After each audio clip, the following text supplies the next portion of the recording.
Ang mabuting balita ng Panginoon, ayon kay San Juan.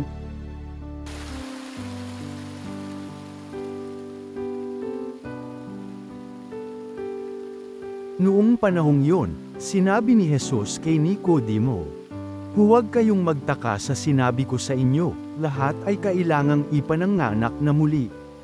Umiihip ang hangin kung saan ibig at naririnig ninyo ang ugong nito, ngunit hindi ninyo alam kung saan nanggagaling at kung saan naparoroon. Gayon din ang bawat ipinanganak sa Espiritu. Paano pong mangyayari ito?" Tanong ni Nicodemo. Sumagot si Jesus, "Guro pa naman kayo sa Israel ay hindi ninyo nauunawaan ang mga bagay na ito. Tandaan ninyo, ang aming nalalaman ang sinasabi namin, at ang aming nasaksihan ang pinatututuhanan namin, ngunit hindi ninyo tinatanggap ang aming patutuo.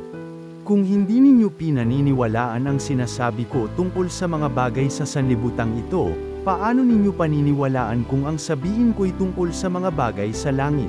Walang umakyat sa langit kundi ang bumaba mula sa langit, ang Anak ng Tao. At kung paanong itinaas ni Moises ang ahas doon sa ilang, gayon din namin kailangang itaas ang Anak ng Tao, upang ang sinumang sumampalataya sa Kanya ay magkaroon ng buhay na walang hanggan." Ang mabuting balita ng Panginoon.